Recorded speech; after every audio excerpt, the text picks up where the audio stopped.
the previous tutorial, we created this part with the swept boss.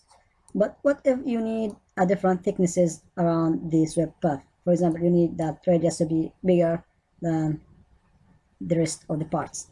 So you can make different type of sweeping or lofting with this feature, the lofted boss. So for creating lofted boss, we need to have different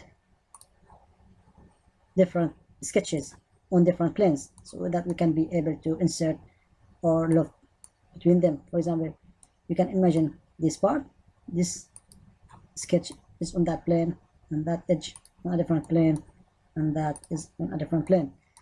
So that means we need to insert planes.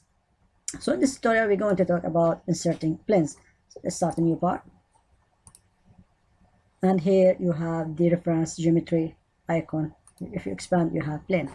So let's try to make 4 planes parallel to the top or front plane. So select the front plane. So now you have this menu. So these are the reference to create your planes. You will be able to use them in the future when you are start creating parts and so on. So you'll be able to have different type of planes, either to make perpendicular to that plane or parallel or coincident. So I want to make it parallel and make a distance of 80 millimeter. And if you click flip, you're reversing the direction. And number of planes we want, we can insert 4. So you have 4 with the front plane.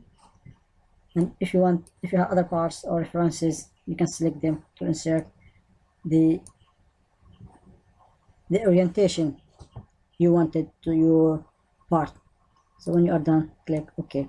So now we created these planes and ready to insert sketching on them, exactly as inserting on front plane and so on. So here you notice these planes, the created planes, they're having the same icon like these planes. So in the previous tutorial, we start learning sketching on the original planes, and then we learned how to sketch on the parts or surfaces, flat surfaces on the parts. Now the third case of start sketch is on inserted planes. So that we will show you in the next tutorial and have example of the lofted boss.